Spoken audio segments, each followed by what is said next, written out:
My name is Valerie Brooks. I'm 31 years old, and the last people I expected to run into at the entrance of the most exclusive country club in Lake Norman were my own family, the same ones who kicked me out 2 years ago. I hadn't seen them once in all that time. Then my stepbrother Connor spotted me, looked me up and down, and laughed out loud.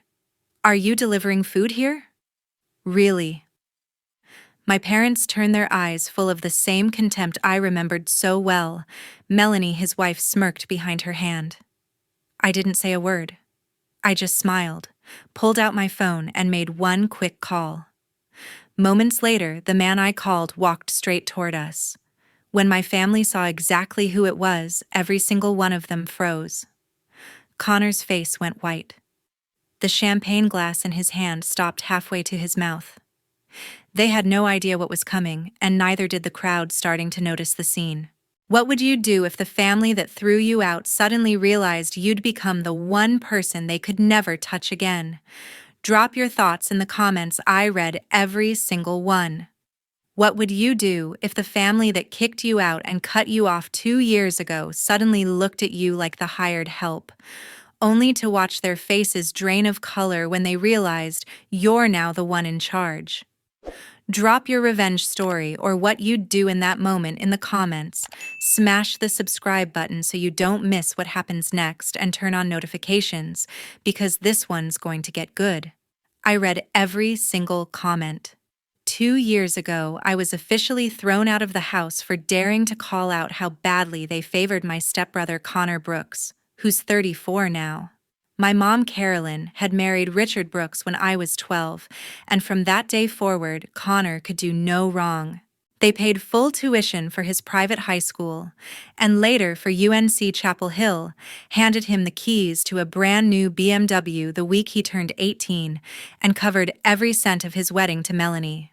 Meanwhile, I waited tables at night, cleaned offices before dawn, and still took out loans to get through a state college, because every time I asked for help, Mom would say I should be grateful Richard even let me stay under his roof.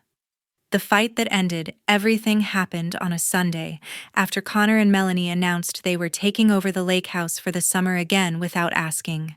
I finally lost it and asked why everything always went to Connor and nothing to me. Mom didn't even hesitate. She looked me dead in the eye and screamed, "Because he's Richard's real son and you're not. Don't ever come back to this house." Richard stood right behind her nodding, then took the spare key to the lake house off my keyring, canceled the credit card they had added me to years ago, and told me the car I'd been driving was registered in his name anyway. 2 hours later, I walked out with one suitcase of clothes and a duffel bag of books. I slept on a friend's couch for 3 weeks, then rented the cheapest studio I could find in Charlotte. The silence from my family was total. No calls, no texts, nothing. Mom blocked my number the same day. Richard changed the gate code to the lake house so I couldn't even pick up the few things I'd left behind. Connor posted pictures that same weekend of him and Melanie on the dock, champagne in hand, captioning it, "Finally feels like home." For months, I could barely breathe when I thought about them. I kept replaying Mom's words in my head while I worked double shifts, paid rent, and tried to figure out how I was supposed to start over with zero safety net. Some nights I sat in my car and cried until there was nothing left. But every morning I got up, put on the uniform or the blazer, whichever job paid that day, and reminded myself that nobody was coming to save me, so I had to save myself.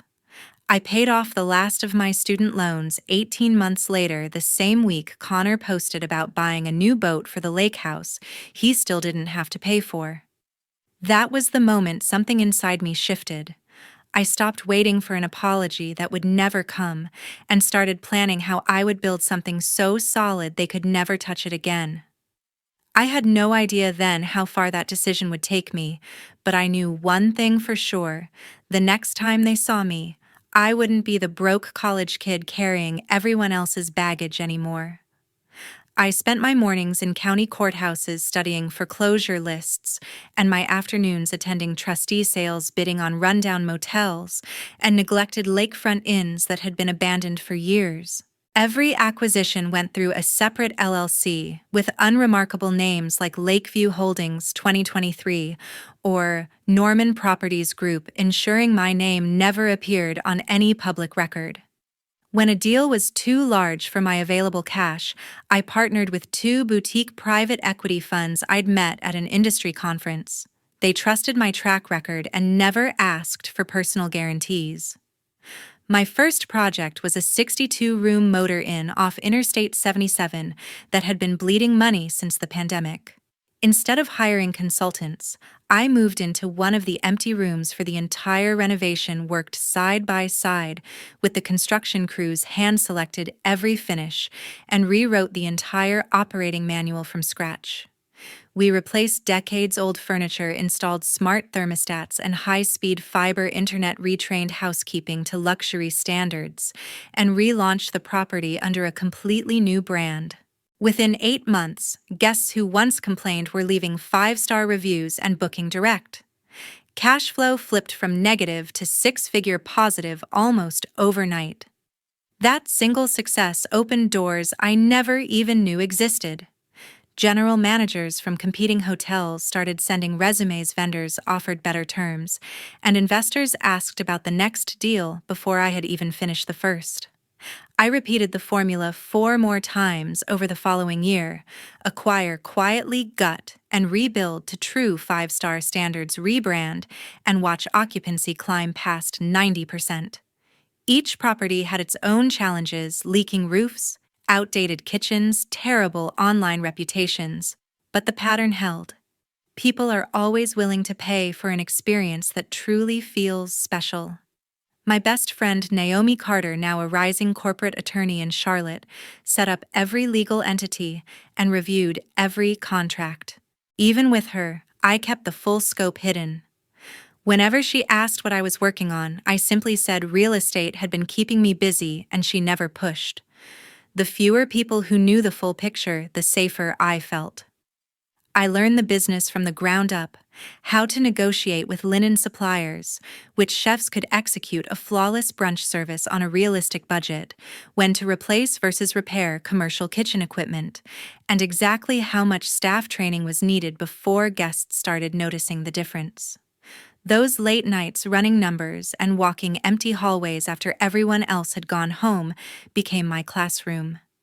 Each time a property crossed into consistent profitability, something inside me shifted, a quiet certainty that I was finally building something no one could take away from me. By the end of those first 18 months, my portfolio had grown large enough that I no longer needed to be on site every day. The resorts were running smoothly under management teams I had handpicked, revenue was compounding, and for the first time since leaving home with 2 suitcases, I could look at my bank statements without feeling a knot tighten in my chest.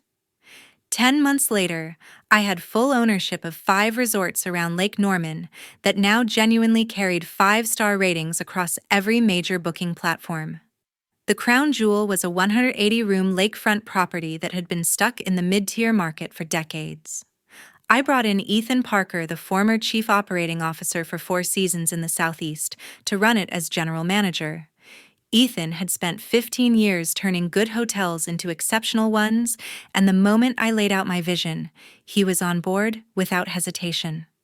From day one, he addressed me only as Ms. Brooks and treated every directive like it came from the owner, which of course it did, though almost no one outside my tiny inner circle realized that yet. Under Ethan's leadership, the main resort went through its final transformation. We closed 2 entire wings for 6 weeks, installed private plunge pools on the top floor suites, built a new spa that rivaled anything in Charlotte, and recruited a Michelin-trained executive chef who agreed to relocate from Atlanta. When we reopened, the waiting list for weekend stays filled up in less than 48 hours. Celebrities started showing up for quiet getaways, regional magazines ran cover stories, and the revenue curve shot straight upward. The other 4 properties followed the same playbook on slightly smaller scales.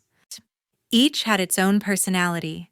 One focused on family lake vacations with new water sport facilities. Another became the go-to spot for corporate retreats, with state-of-the-art conference centers. A third leaned hard into wellness with yoga pavilions and an organic farm-to-table restaurant. And the fourth catered to couples with overwater bungalows that lit up social media every sunset. Guests kept coming back because the experience actually matched the pictures for once. Ethan and I met in person every Tuesday morning at the flagship resort. He would walk me through occupancy reports, upcoming events, and any staff issues while I listened more than I spoke. He never asked about my personal life, and I never offered details. Our conversation stayed strictly professional, which was exactly how I wanted it. The less anyone knew about where I came from, the better. By that point, the entire portfolio was operating like a well-oiled machine. Housekeeping scores consistently hit 98 or 99, return guest rates topped 70%, and profit margins were healthy enough that the private equity partners stopped asking questions and simply waited for their quarterly distributions. I finally moved out of the small apartment I had been renting and into a quiet penthouse downtown, still under yet another LLC, so the address never traced back to me personally. Running 5 luxury resorts at that level meant constant decisions, approving new menus, signing off on million-dollar landscaping contracts, choosing which charity partnerships made sense for brand image. I loved every minute of it. For the first time in my adult life, money was no longer a source of stress. It had become a tool, and I was getting very good at using it. This week, my company quietly took the title of lead sponsor for the premier category of the annual Lake Norman Country Club Charity Gala, which meant my name appeared in gold lettering on every program, and my table sat directly beside the stage. The Brooks family still appeared on the official membership roster, a holdover from the days when Richard's old firm paid the fees, but the clubhouse staff had been whispering for months that their account was several quarters in arrears. They were allowed in tonight only because the club hated public scenes more than unpaid bills, and no one had expected the new platinum donor to be the same daughter they had erased from family photos.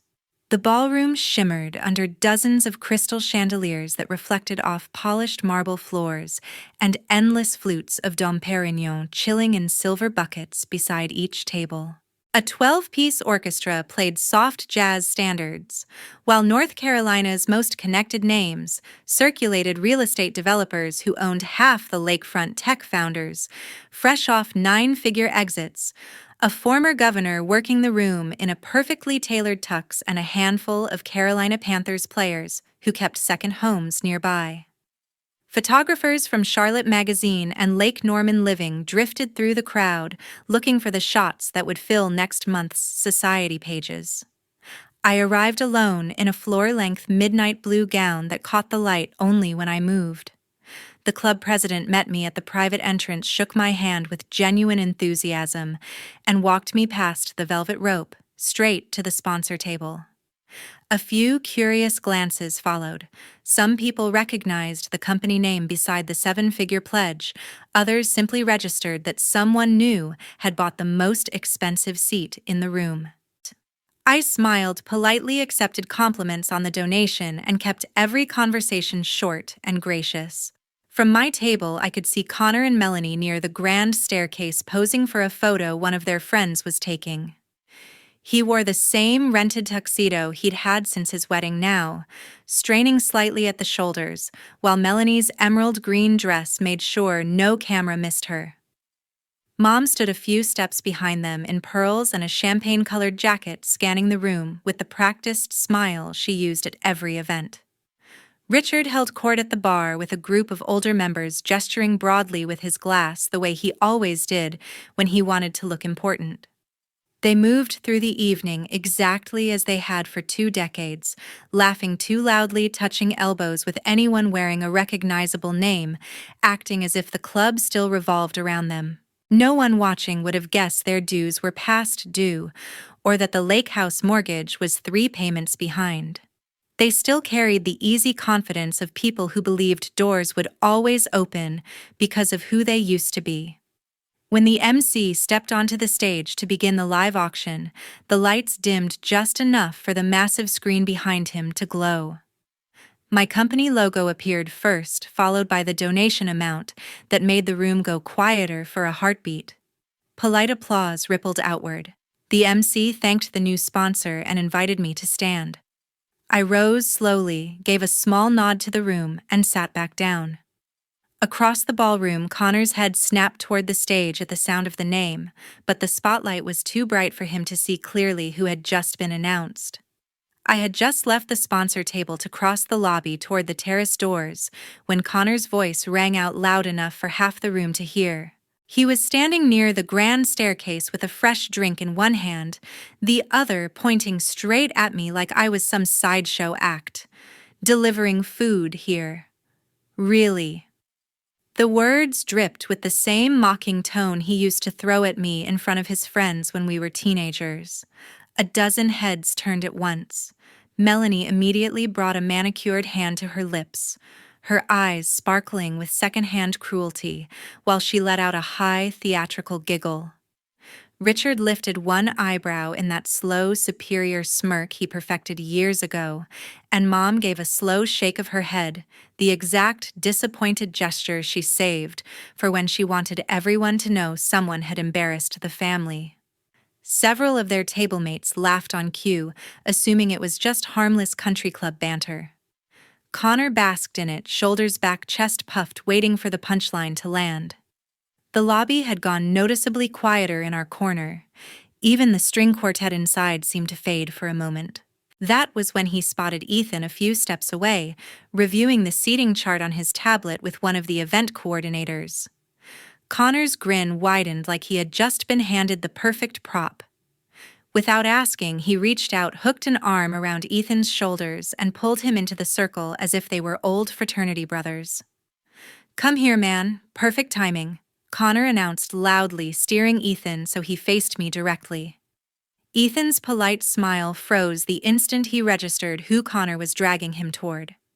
His eyes flicked from Connor's hand on his shoulder to me and back again, confusion shifting into something closer to alarm.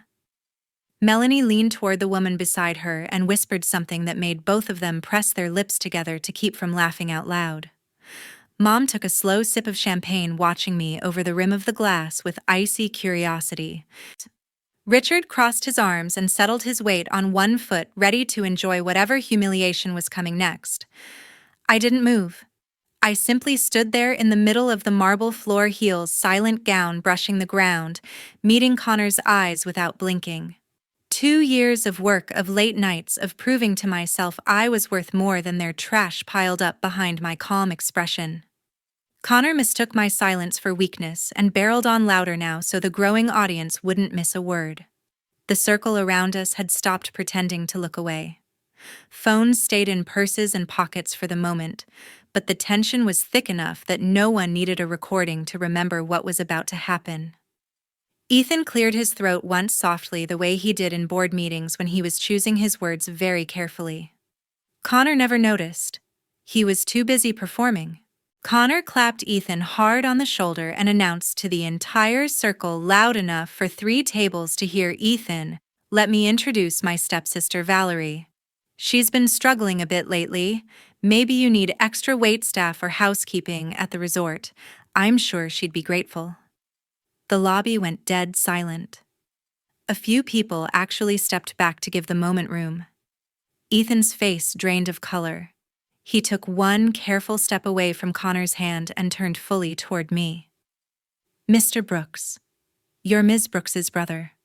His voice was low, almost a whisper, the same tone he used when quarterly numbers missed projections by a single percentage point. I smiled, small and calm. "Stepbrother, actually. And just to clarify, Ethan reports directly to me. I own the holding company that owns all 5 resorts in your portfolio, plus the new development on the North Shore that hasn't broken ground yet." Connor's mouth opened, then closed. The champagne flute slipped from Melanie's fingers and shattered across the marble crystal, exploding in every direction. She didn't even look down. Mom's hand flew to her throat as if the pearls had suddenly tightened. Richard stood frozen, the smirk wiped clean off his face, looking like someone had punched him in the chest. Phones finally came out. Nobody tried to hide it anymore. Ethan recovered first. He straightened his tie, gave me the slightest nod he always used at the end of board meetings, and said, "Ms. Brooks, I believe the club president is looking for you regarding the final auction totals." Then he turned to Connor with perfect professional ice. "Mr. Brooks, if you'll excuse me." He walked away without another word. I didn't raise my voice. I didn't need to. "Enjoy the rest of your evening," I said to the four people who once told me I would never amount to anything, and I walked back toward the ballroom. Behind me, I heard Melanie start to stammer something that never quite became words. 1 year later, Connor's commercial real estate firm lost its biggest client after the story spread through every broker group in the state. The company folded within months, and he has been looking for work ever since. Melanie moved back to her parents' house outside Raleigh. Mom and Richard received formal notice that their country club membership had been suspended indefinitely for non-payment of dues and outstanding property taxes. They stopped getting invitations to everything that mattered in Lake Norman. The lake house went into foreclosure when the mortgage payment stopped. At the courthouse auction, I had one of my LLCs place the winning bid. I closed on my 32nd birthday and spent the weekend alone on the same dock where Connor once toasted, finally feeling like home. I left the family photos exactly where they were, face down in a drawer. I never received a single text, email, or call. Not one apology, not one explanation. Silence, exactly what they gave me the day they locked the gate behind me. Some lessons are expensive. Never try to hand a job to the same person you once lived off, because one day she might be the one signing your paycheck or deciding whether you still have a roof at all. Thank you from the bottom of my heart to everyone who stayed until the very last word. If you've ever been counted out by the people who were supposed to lift you up, drop your story in the comments. I read every single one, and I promise you're not alone.